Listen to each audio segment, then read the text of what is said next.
जय गुरु जी, शुक्राना गुरु जी, blessing always Guru ji, love you गुरु जी महाराज जी, अनंतम अनंतम शुक्राना गुरु जी। संगत जी, गुरु जी की कृपा से, गुरु जी के आशीर्वाद से, गुरु जी का ब्लेसिंग डिवाइन भरा सत्संग वंदना आंटी के शॉप पर राजाजीपुरम लखनऊ में गुरु जी का सत्संग संपन्न हुआ। गुरु जी महाराज जी सत्संग में आए, अपनी प्यारी प्यारी संगत को ब्लेस किए। जय गुरु जी। संगत जी, यहाँ पे गुरु जी का शुक्राना कीजिए, गुरु जी महाराज जी का दर्शन कीजिए और गुरु जी महाराज जी के चरणों में कोटि कोटि प्रणाम कीजिए। गुरु जी महाराज जी आपका और आपके पूरे परिवार का कल्याण करेंगे। जय गुरु जी। संगत जी, गुरु जी मानव रूप में महाशिव भोलेनाथ बनकर आए और गुरु जी का जन्म मानव कल्याण के लिए ही हुआ है, ताकि संगत का कल्याण हो सके, संगत का जीवन अच्छा हो सके। गुरु जी ने जन्म लिया और गुरु जी ब्लेस कर रहे हैं। गुरु जी का ब्लेसिंग, आज गुरु जी महाराज जी का ब्लेसिंग भारत के हर राज्यों में, विश्व के कई देशों में गुरु जी का ब्लेसिंग संगत को मिल रहा है। जय गुरु जी। संगत जी, गुरु जी महाराज जी संगत का कल्याण करने के लिए हमेशा कहते थे, मेरे वचनों पे चलो और उनका पालन करो। संगत जी, गुरु जी महाराज जी ने अपने वचन में कहा, अगर आप अपनी जिंदगी की लगाम मुझे सौंप देते हो तो मैं तुम्हें सीधा मोक्ष तक ले जाता हूँ। गुरु जी ने अपने वचन 6 में कहा था। संगत जी, गुरु जी महाराज जी ने वचन 7 में कहा कि अगर किसी के घर से सिर्फ एक सदस्य भी मेरे पास आ जाता है तो पूरे परिवार को ब्लेसिंग आशीर्वाद मिल जाता है। जय गुरु जी। संगत जी, गुरु जी महाराज जी ने वचन 8 में कहा कि सिर्फ किताब से पाठ करना ही पाठ नहीं होता, अपना काम करना भी पाठ होता है, नित्य नियम करना भी पाठ होता है और अपने परिवार का ध्यान करना भी पाठ करना ही होता है। जय गुरु जी। संगत जी, गुरु जी महाराज जी परिवार को प्राथमिकता देते थे कि अपने परिवार की सेवा किया करो। संगत जी, सबसे बड़ा पाठ तब होता है जब पति पत्नी और पत्नी पति की तथा दोनों मिलकर बच्चों की और परिवार की अच्छे से देखभाल करते हैं और घर में शांति बनाए रखते हैं। यह गुरु जी महाराज जी का सबसे ऊंचा पाठ है। जय गुरु जी। आइए संगत जी, गुरु जी महाराज जी का ब्लेसिंग सुनते हैं। आंटी को गुरु जी ने बहुत ब्लेस किया है। आंटी अपनी जर्नी बताती हैं आगे। जय गुरु जी। और फिर मैंने कहा गुरुजी ठीक है, आप लेके जा रहे हो तो आप अपने प्रेजेंस भी दिखाना, हम संग रहना। हम एयरपोर्ट पे पहुंचे हैं, हमारा ग्रुप था। जैसे ही हम दुबई एयरपोर्ट पे लैंड किए, so we were waiting at the airport कि बाकी सब लोग भी आ जाए पैसेंजर्स, तो इकट्ठे निकलेंगे, जो हमारा ग्रुप था। इतने में मैं क्या देखती हूँ कि एक आंटी मुझे कॉन्स्टेंटली देखे जा रहे हैं। अब आपको कोई देखता रहेगा तो आपका भी ध्यान जाएगा उसकी तरफ। तो जैसे ही मेरा आई कांटेक्ट उनसे हुआ, वो बड़ी स्पीड में मेरी तरफ आ रहे हैं और आके उन्होंने मुझे हक कर लिया कस के। अब मैं एकदम सरप्राइज हो गई कि एक दुबई में ऐसे कौन मेरे को मैं जानती भी नहीं और एकदम हक कर लिया। तो हक करके वो आंटी ने मुझे भी बोला, जय गुरु जी आंटी। आई वॉज हैप्पी कि जय गुरु जी आंटी। कहते हैं मैंने ना आपके हाथ में गुरु जी की घड़ी देख ली। अब वो मेरे से संगत जी होंगे 250-300 मीटर दूर। अब इतनी दूर से उनको गुरु जी की वॉच कैसे दिख गई, वो मुझे समझ ही नहीं आया। बट ठीक है, महाराज के तरीके हैं, उनकी लीलाएं हैं। और पता चला कि वो आंटी हमारे ग्रुप में ही थी एंड वो अपने हस्बैंड के साथ थी। उनके बच्चे, शादी वगैरह हो चुकी थी, तो एंजॉय करने आए थे। बट गुरुजी की ऐसी लीला हुई कि वो अपने हस्बैंड से ज्यादा वो मेरे साथ और मेरी मदर के साथ ज्यादा रहते थे। और कभी वो मेरी मम्मा का हाथ पकड़ के, क्योंकि वो भी, मेरी मम्मा भी सीनियर सिटीजन है, तो उनको चलने में दिक्कत भी थी, घुटनों में उनकी प्रॉब्लम थी। तो कभी वो मम्मी का हाथ पकड़ रहे हैं, कभी हमारा लगेज, क्योंकि लगेज भी उठाना था मुझे, तो लगेज देख रहे हैं। इट वॉज लाइक गुरु जी खुद ध्यान रखने आए संगत के रूप में, और सारा टाइम वो हमारे साथ रहे। अब ये कौन कर सकता है हमारे गुरुजी के अलावा इतना प्यार अपनी संगत से। अब फिर गुरुजी कहते हैं कि देख, कष्ट तो तेरे पे आया था, वो मैंने हाथ पकड़ के कटवाया अभी, लेकिन उसके बाद तेरा प्लास्टर उतरते ही मैंने तेरे को इंडिया में नहीं सीधा दुबई में पैर रखवाए।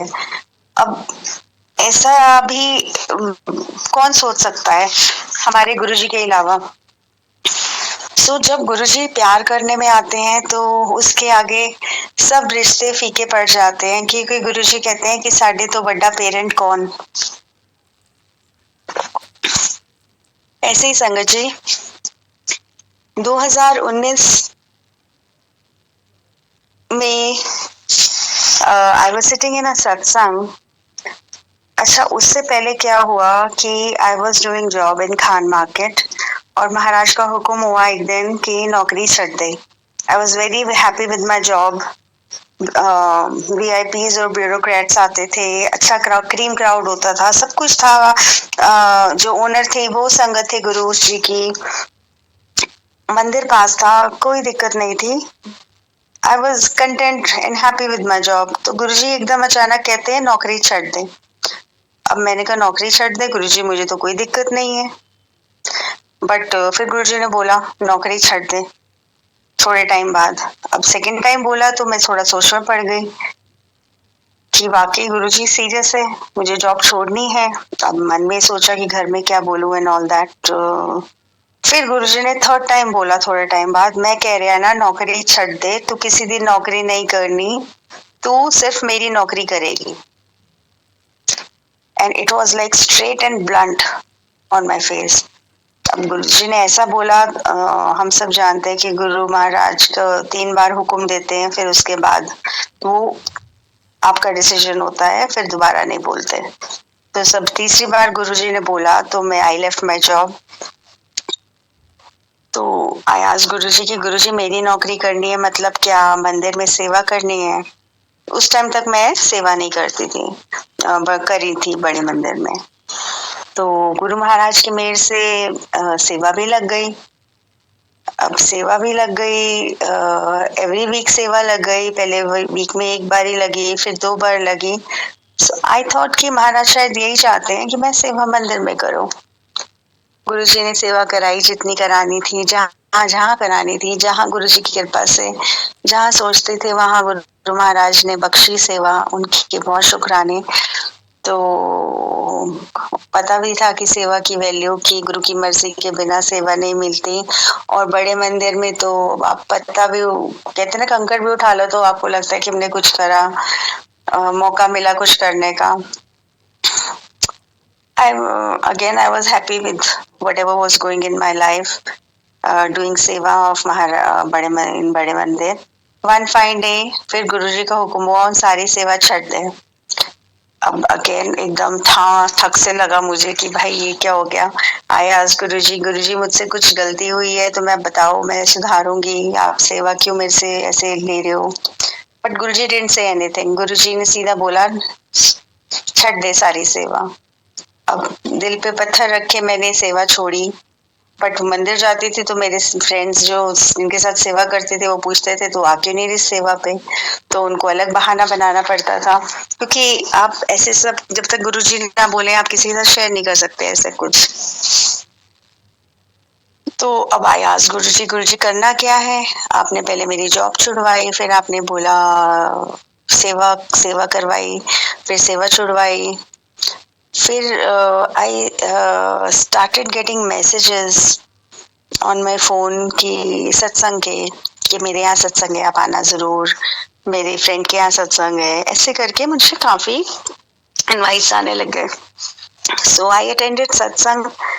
संगत जी गुरु जी की अलग अलग क्लासेस होती हैं। आपको अब जब एक जगह कंफर्टेबल हो जाते हो, गुरुजी हाथ पकड़ के नेक्स्ट लेवल पे ले जाते हैं। फिर वहां कंफर्टेबल हो जाते हो तो वो फिर आगे और ले जाते हैं। गुरुजी आपको किसी चीज से अटैच नहीं रहने देते। गुरुजी कहते हैं कि तुम सारी चीजें करो डिटैच होके। सो एक एक चीज गुरुजी खुद समझाते हैं, ये सबसे बड़ी बात है। अब महाराज ने सत्संग में बैठ के जब कनेक्शन लगा तो वहां पर हुक्म हुआ कि जिन आंटी के घर के में सत्संग हो रहा था उनके घर के कॉर्नर में एक गुरुद्वारा था और गुरुजी ने गुरुद्वारा दिखाया मुझे एंड ही टोल्ड मी इस गुरुद्वारे के बाहर तुसी लंगर सेवा करनी है। गुरुजी शोड मी क्या क्या लंगर प्रसाद होगा, किस दिन करना है, कितने लोगों का करना है, एवरीथिंग। तो कुछ दिमाग लगाने की जरूरत ही नहीं थी, we just had to follow his हुक्म। जब संगत से शेयर किया आरती के बाद तो सब लोग बहुत खुश हुए, हाँ करते हैं, चलो करते हैं सेवा, क्योंकि हमें कुछ एज आई सेड दिमाग तो लगाना ही नहीं था, हुक्म मानना था। बहुत अच्छे से महाराज ने सेवा कराई, बहुत अच्छी फीलिंग आई। तो आई थॉट कि एक गुरुजी ने हुक्म दिया है और सेवा करवा ली, बात खत्म। But Guruji had different plans for me. हर महीने मुझे हुक्म आने लग गया कि ਹੁਣ ਤੁਸੀਂ बंगला साहिब ਦੇ बाहर सेवा करनी है, ਤੁਸੀਂ एम्स ਦੇ बाहर सेवा करनी है, अलग अलग जगह दिल्ली में अलग अलग जगह गुरु महाराज ने सेवा कराई। मजे वाली बात ये कि मुझे कुछ भी नहीं पता होता था, गुरुजी बताते थे एंड टाइम पे कि इस महीने यहाँ सेवा होनी है, क्या लंगर प्रसाद होगा, कब किस डेट को होगा, कितने लोगों का होगा, एवरीथिंग। सो दिमाग लगाने का कोई काम ही नहीं। और गुरुजी करवाते गए, पहले 100, फिर 200, फिर 500, फिर 1000, फिर 2000, 2500, कैसे मतलब संगत भी जुड़ती जाती है, कैसे गुरुजी सेवा करवा लेते हैं, ये सब उनकी लीला है। कोई मुझसे पूछता है कि हर महीने आप कैसे कर लेते हो सेवा, सो आई ऑलवेज से कि Guruji is the CEO, is the managing director, हम बस उनका हुक्म बजाते हैं। संगत जी गुरुजी ने 19 और 20 में दिल्ली में सेवा कराई काफी। फिर कोविड आया, 5-6 महीने किसी को कोई होश नहीं था।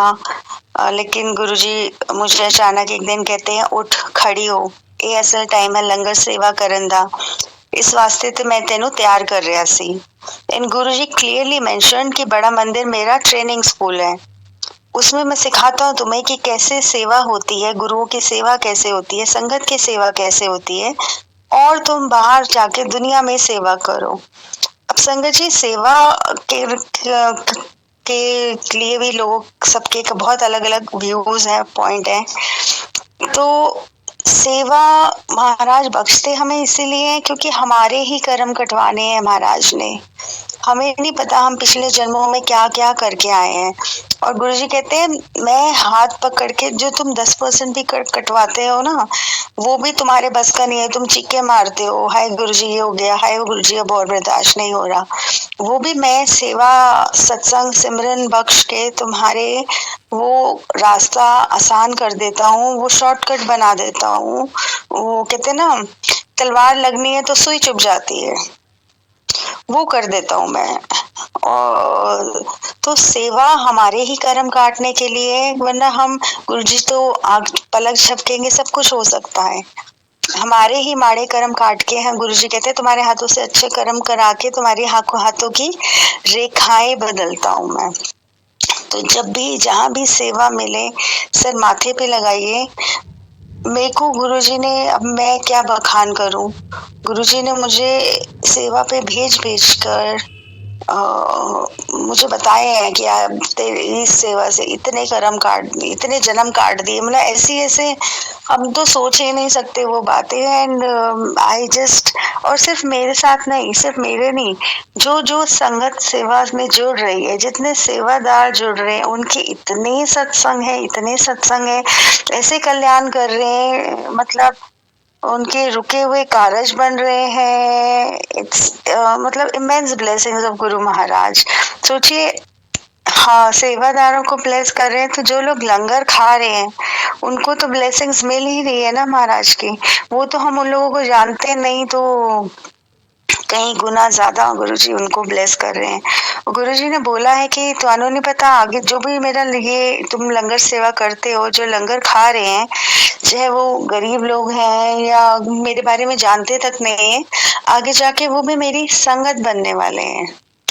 क्योंकि जैसा बताया गुरुजी ने हमारा टाइम हारा है, तो गुरुजी बहुत तेजी से सबको जोड़ना चाह रहे हैं, सबको अपनी शरण में लेना चाह रहे हैं, ताकि ज्यादा से ज्यादा लोगों का कल्याण हो, वो बच जाएं कलयुग की मार से। वरना बहुतों ने बह जाना है, बहुत आगे जो दिखाते हैं गुरुजी। कोविड में गुरु महाराज ने नकोदर भेजा, महाराष्ट्र भेजा, गुजरात भेजा। गुरुजी काफी बड़े बड़े सत्संग है एक्चुअली, सब अपने आप में बहुत। मेरे को एक गुरुजी शेयर करने के लिए बता रहे हैं कि 4 या 5 साल पहले, इट वाज लाइक कोविड चल ही रहा, लॉकडाउन चल ही रहा था। आई थिंक 20 हाँ, it was December, yes it was December 21। अभी कोविड लॉकडाउन का फेज चल रहा था, एंड फेज कह सकते हैं शायद होगा।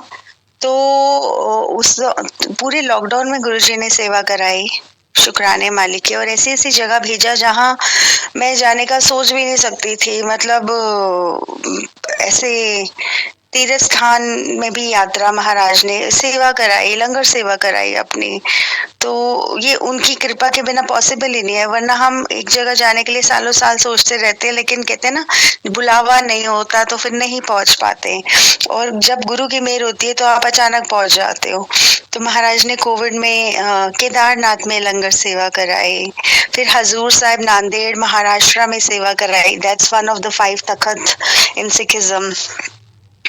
फिर गुरुजी ने दिसंबर 21 में हुक्म दिया, 2-3 महीने पहले बता दिया था गुरुजी ने कि हुन अजमेर शरीफ विच लंगर सेवा करनी है।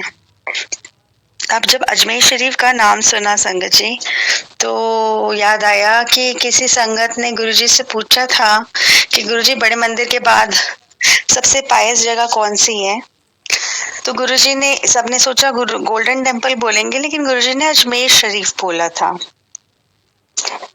तो मेरे माइंड में आया कि हाँ, गुरुजी ने बोला हुआ है, लेकिन दैट्स अ मुस्लिम प्लेस, और उनका सबसे बड़ा स्थान है इंडिया में, दरगाह है, उनका सबसे बड़ा स्थान है। तो अब मुझे तो मुस्लिम कल्चर के बारे में कुछ आइडिया ही नहीं, ना ही मैं कभी गई हुई हूँ। शायद निजामुद्दीन एक आध बार दर्शन के लिए गई थी इससे पहले। So I had no clue about Ajmer Sharif. और हमें पता ही है, कोई बोले, सबके अपने अपने व्यूज होते हैं। तो क्यों पूछा, जैसे इंक्वायरी वगैरह करी, क्या अजमेर शरीफ कोई जा, तो एक आंटी ने बोला मैं गई, वहां तो 4-4 घंटे लाइनों में लगना पड़ता है, इतने धक्का मुक्की होती है and all that, it's not safe for girls. ये मतलब जो भी था, मैं कह रही हूँ नहीं आंटी, गुरुजी अपनी सेवा पे भेज रहे हैं, सो ही विल टेक केयर, ऐसा कुछ नहीं होगा। गुरुजी ध्यान रखते हैं अपनी संगत का। अब आप ये देखिए कि जब when Guruji tells me a place, अब क्योंकि गुरुजी ने दिल्ली से बाहर जब बतानी सेवा शुरू करी, सो he tells me a place और I start working for it. और गुरुजी अपने आप रास्ते बनाते चले जाते हैं। तो कभी कभी मैं हंसती हूँ कि गुरुजी आप मेरी एमबीए सारी सेवा में निकलवा रहे हो, and I feel very happy, content about it. शुक्राना मालिक। तो अब उसकी तैयारी शुरू करें, कहाँ से शुरुआत करें, क्योंकि ना तो मैं वहां पर जयपुर में किसी को जानती हूँ, ना मुझे कुछ पता था। संगत का पता करना शुरू किया। अब संगत जी, अजमेर शरीफ की सेवा से पहले महाराज ने बॉम्बे भेजा था लंगर सेवा के लिए, और वो भी कोविड में ही, ये लॉकडाउन के टाइम था। तो एक गुरुद्वारे के बाहर हम लोगों ने लंगर सेवा करी थी, रोड साइड पे। तो अब जब वहाँ सेवा करी थी, तो जैसे सेवादार बैठे हुए थे, उनको पता था कि गुरुजी हर महीने हुक्म देते हैं। उन्होंने पूछा कि अब नेक्स्ट सेवा कहाँ है। आई टोल्ड देम कि अजमेर शरीफ का हुक्म हुआ है।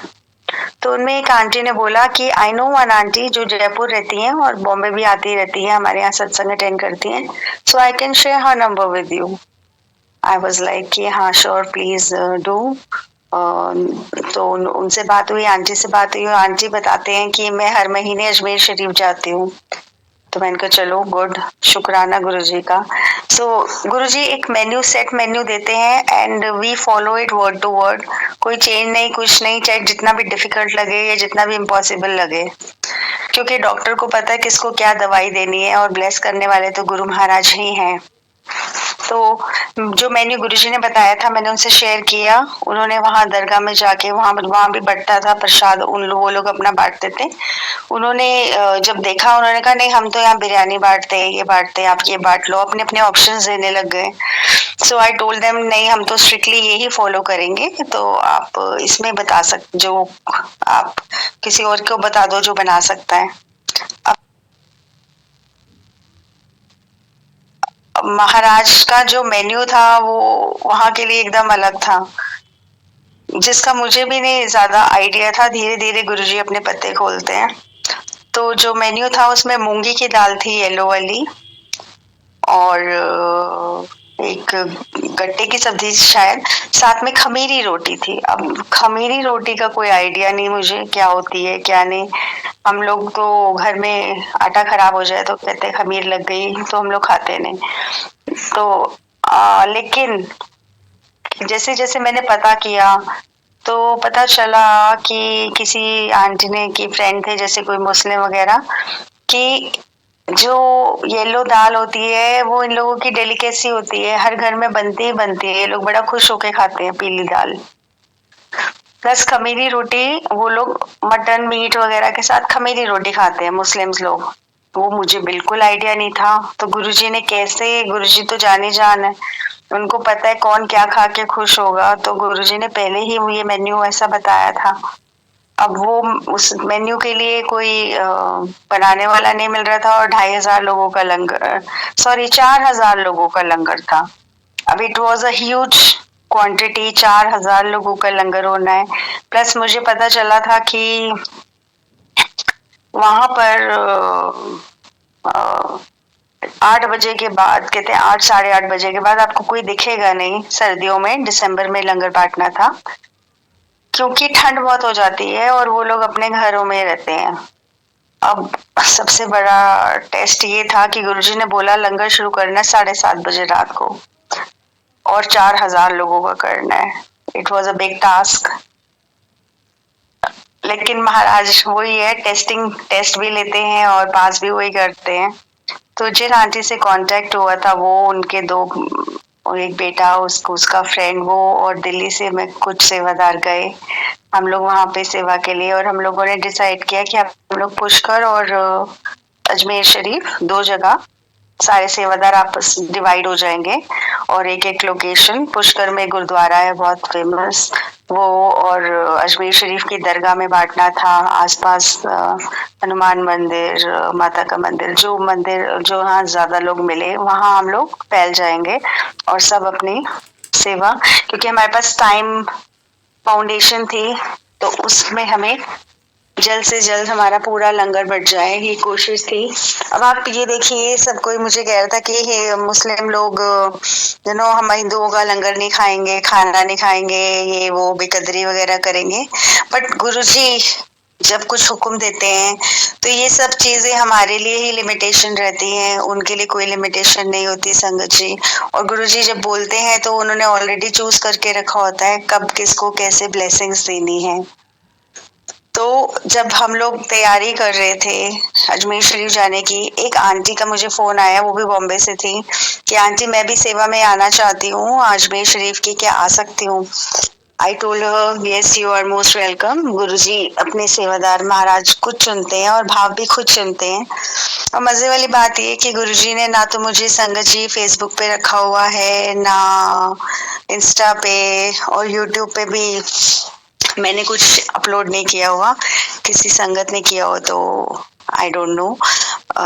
तो महाराज कैसे सेवादार संगत जोड़ रहे हैं, और गुरुजी कह रहे हैं कि मेरी संगत को लंगर सेवा से जोड़, ਤੁਹਾਨੂੰ नहीं पता ਤੁਹਾਡੇ ਕੋਲ मैं की काम कराने हैं और हमारी तो कोई औकात नहीं है करने कराने वाले गुरुजी है। अगर हमारे हाथ से कुछ अच्छा काम हो जाए या किसी के चेहरे पे खुशी आ जाए, किसी का कोई दुख दर्द कट जाए, तो इससे अच्छी क्या ब्लेसिंग हो सकती है।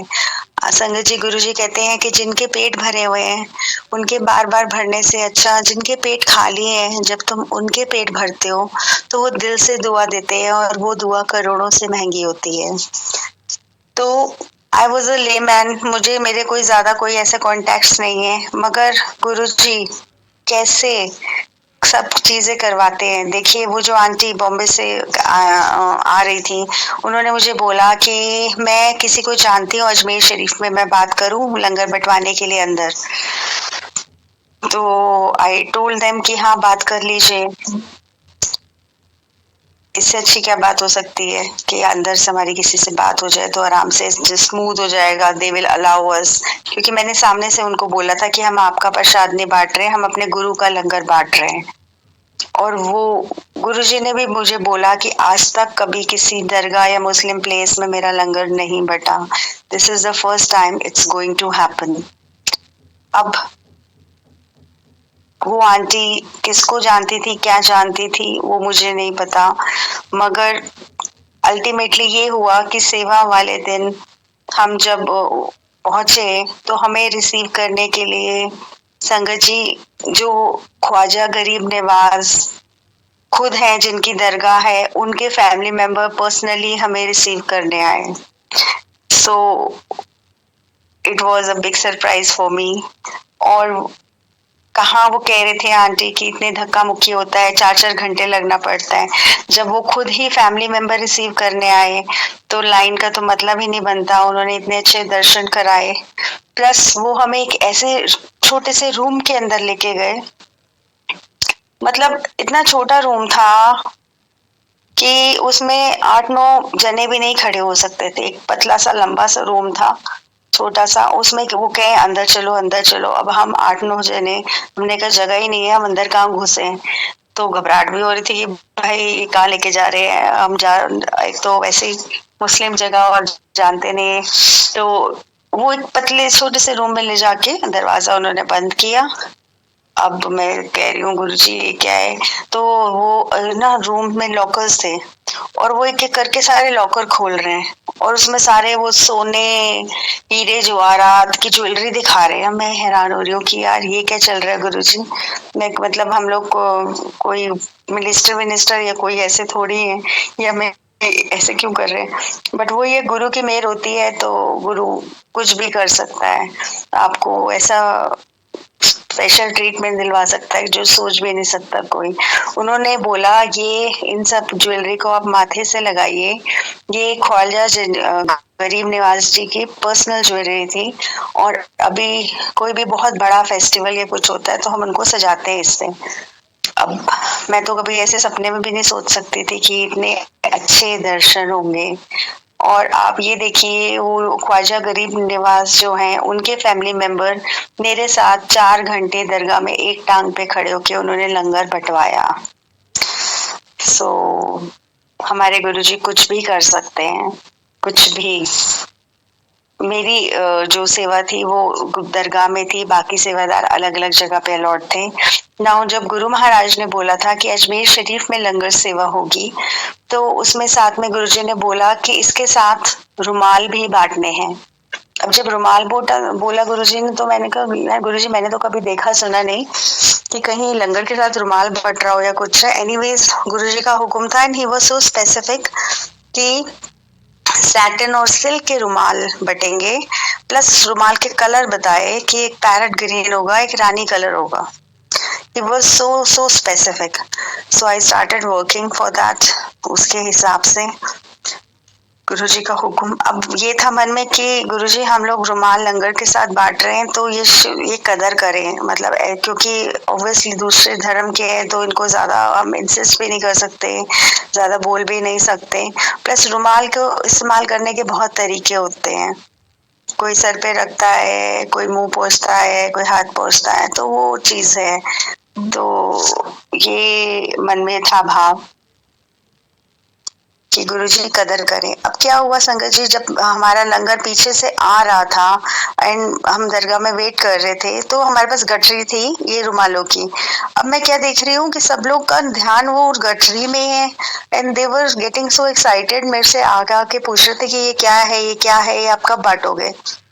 मुझे बड़ी खुशी हुई कि वाओ, इनको तो लंगर से ज्यादा रुमालों में इंटरेस्ट हो रहा है। So that's nice. गुरुजी को पता है एंड ऑल यू नो क्या किसको कैसे ब्लेस करना है।